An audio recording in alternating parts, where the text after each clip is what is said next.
जीना हराम कर दिया है। मेरी पत्नी ने उठते बैठते सोते जागते एक ही रट की मेरा बाहर की औरतों से संबंध है। घर के बाहर गया नहीं कि चीखना चिल्लाना शुरू। क्या करूं मैं उसे? न बच्चों की सर में, न मोहल्लों वालों की नौकर चाकर सामने रहते हैं और वह अनाप शनाप बकने लगती है।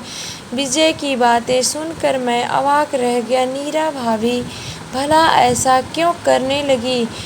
पढ़ी लिखी समझदार है। जब मेरी शादी हुई थी तब भाभी ने बड़ी बहन की तरह सारा काम संभाला था।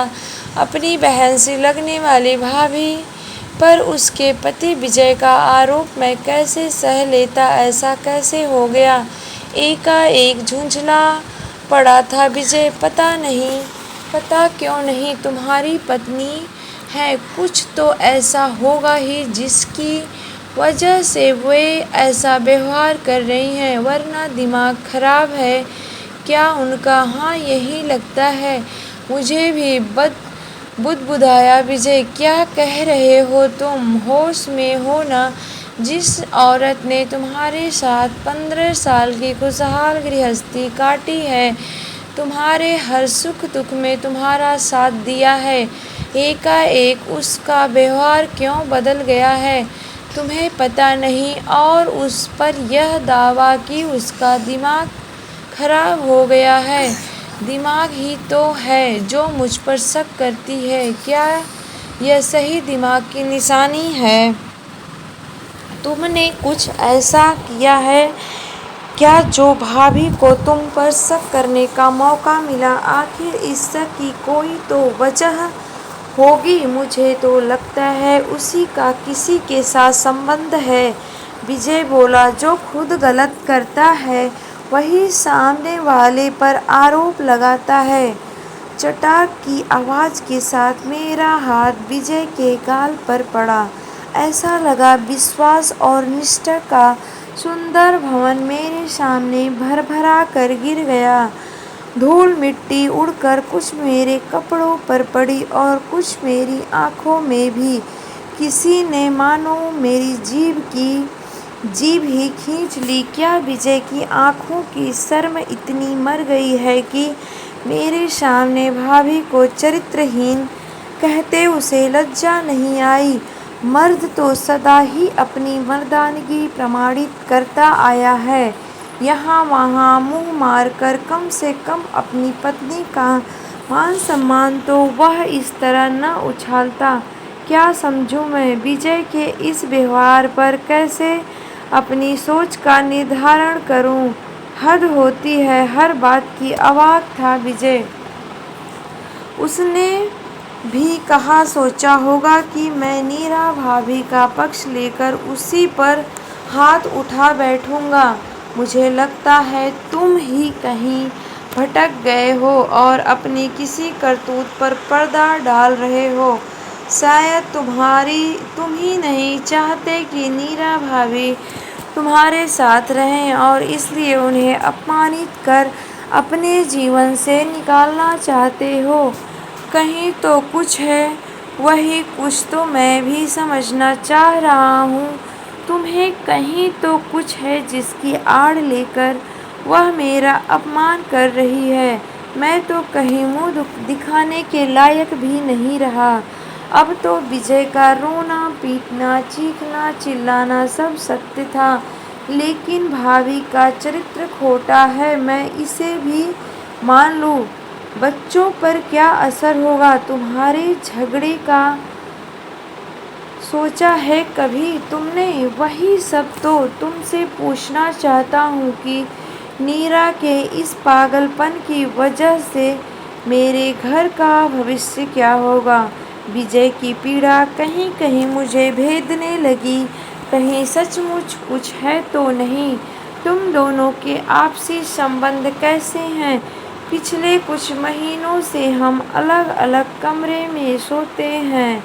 मेरी परछाई से भी वह दूर भागती है। मेरी सूरत देखते ही जैसे उसे दौरा पड़ जाता है, मैं आत्महत्या ही कर लूँगा। मुझे ऐसा लगता है तुम्हारे पास इसलिए आया हूँ। तुम नीरा से बात करो, पूछो उससे वह क्या चाहती है। विजय का कंधा थपथपा दिया मैंने। थोड़ी देर के लिए खुद को विजय के स्थान पर रख कर सोचा, मेरी पत्नी अगर मेरी परछाई से भी दूर भागे या मेरी सूरत देखते ही चीखने चिल्लाने लगे तो क्या हो। जाहिर सा लगा कि कहीं मैंने ही ऐसा कुछ किया है जो मेरी पत्नी के गले में कांटे सा फंस गया है। नीरा भाभी जैसी संतोषी औरत बहुत कम नज़रों के सामने आती हैं। जब वे ब्याह कर आई थीं तब ब्याहने लायक विजय की एक बहन भी घर में थी। पिता का साया उठ चुका था, पूरा घर विजय के कंधों पर था। अच्छा वर मिल गया तो एक क्षण भी नहीं लगता था लगाया था। भाभी ने अपनी कोरी अनछुई साड़ियाँ और गहने लाकर विजय के सामने रख दिए थे। भाभी ने बड़ी सहजता से अपना सब बांट लिया था। इस परिवार के साथ नीरा भाभी का निष्कपट रूप किसी गहने का मोहताज नहीं था। फिर भी एक शाम उनके कानों में छोटी छोटी चमकती बालियों को देखा तो सहसा मेरे होठों से निकल गया, भाभी आज कुछ बदला बदला सा है आप में। भैया नहीं, बाली पहनी हूँ, थोड़े थोड़े रुपए बचाकर आज ही लाई हूँ। मन भर आया था मेरा। सच में भाभी पर बालियाँ बहुत खिल रही थी। और फिर जिस औरत ने अपने मायके का सारा सोना विजय की बहन पर कुर्बान कर दिया था, वही औरत पाई पाई जोड़ अपने लिए पुनः एक छोटा सा गहना संजो पाई थी और उसी में बहुत संतुष्ट भी थी। इसी तरह जरा जरा संजोते संजोते पता नहीं कहाँ कहाँ अपना मन मारते नीरा भाभी पूरी तरह विजय के जीवन में रच बस गई थी। मेरी पत्नी के साथ भी भाभी का गहरा जुड़ाव है। हैरान हूँ कि मेरी पत्नी ने भी कभी कुछ नहीं बताया। अगर पति पत्नी में कुछ दूरी होती तो कभी तो नीरा भाभी उसे बताती। किसी तरह शांत किया हमने भाभी को। क्या हो गया भाभी, ऐसा क्या हो गया जो आप ऐसा कहने लगी? कितनी कमज़ोर हो गई हैं आप, बीमार हैं क्या? भाभी चुप थी, टकटकी लगाकर कभी हमारा मुंह देखती और कभी शून्य में कुछ निहारती। शोभा बराबर प्रश्न करती। मेरा घर उजड़ गया है प्रकाश भैया, आपका भाई अब मेरा नहीं रहा। आपको ऐसा क्यों लगा भाभी? आपने ऐसा क्या देखा? मैं शोभा से नज़रें चुरा रहा था। मैं नहीं चाहता था वह जाने में भी कुछ जानता हूँ। पुरुष का तो कार्य क्षेत्र ही बाहर होता है भाभी। पूरे दिन में आधे से ज़्यादा समय वह घर के बाहर खड़ता है। किस लिए? अपने परिवार के लिए ही न। विश्वास के डोर पर ही वह दूर दूर तक उड़ता है और अगर आप ही डोर तोड़ देंगी तो कैसे चलेगा? जानती थी कि तुम अपने भाई की वकालत करोगे। उसी विजय के सगे होना वही तुम्हारा सब कुछ है। मैं तो कल भी आप सबके लिए मुक्त की नौकरी थी और आज भी इस घर में मेरी बस इतनी सी जगह है कि आने वाले को सलाम करूं और जाने वाले से कुछ भी न पूछूं। इसमें मैं किसी का कोई दोष नहीं देती क्योंकि मेरा यही हाल होना चाहिए था। ज़्यादा शराफत भी इंसान को कहीं का नहीं छोड़ती। अवाक रह गए थे हम दोनों। शोभा की सूरत तो रोने जैसी हो गई। नीरा भाभी का यह रूप उसने कहाँ सोचा था। कभी मेरा मुंह देखती और कभी भाभी का। भाभी आप ऐसा क्यों कह रही हैं? मेरी जान निकल जाएगी। घबराहट से मैंने भी सोचा था मेरी जान निकल जाएगी, लेकिन निकली कहाँ है। देखो न, मैं जिंदा हूँ। रिश्तों की मान मर्यादा का बहुत महत्व होता है, इतना तो तुम जानते हो ना। सच कहा तुमने। इंसान विश्वास की डोर के सहारे ही दूर दूर तक उड़ता है। मैं भी उसी डोर के सहारे 15 साल से उड़ रही थी। कितना कर्ज था विजय के सिर पर।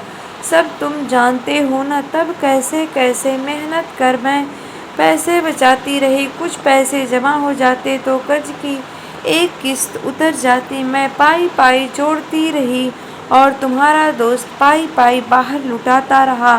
विजय को समझा बुझाकर किसी तरह मैं चला तो आया, लेकिन मेरे प्रयास का क्या प्रभाव होगा नहीं जानता। आसार भी इस तरह के नहीं लग रहे थे कि जल्दी कोई अच्छी खबर सुनने को मिलेगी।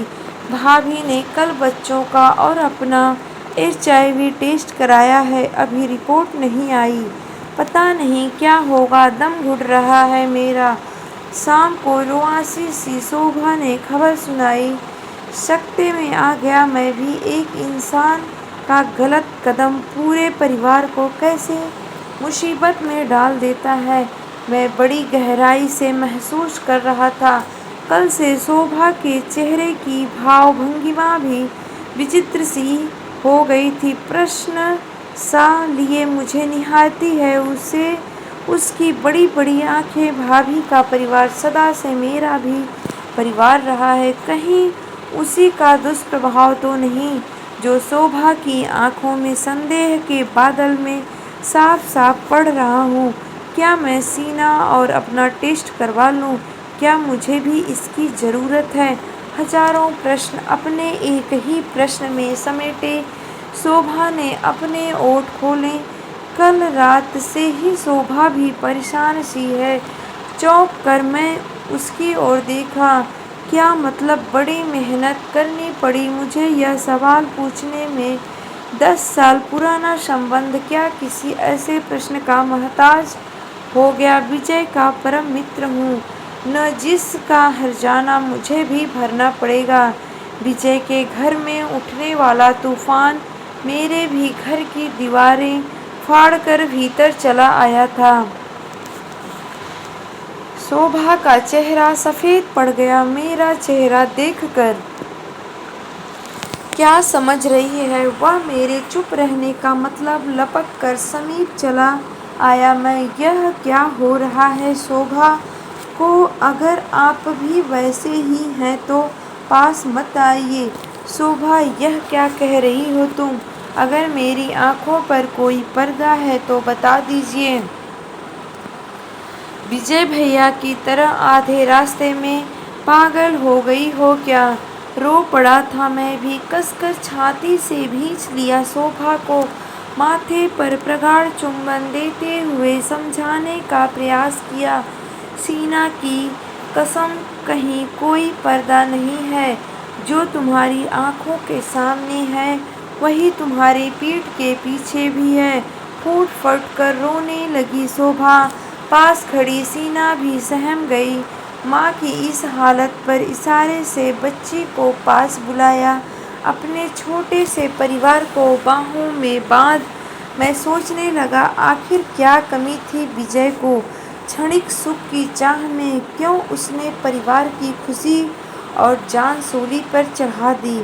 सीना मेरे गाल चूम रही थी और उस मासूम के चुंबन में भी मैं इस का उत्तर खोज रहा था कि क्या कमी है मुझे जो मैं भटक जाऊं? क्या कमी थी विजय के पास जो वह भटक गया?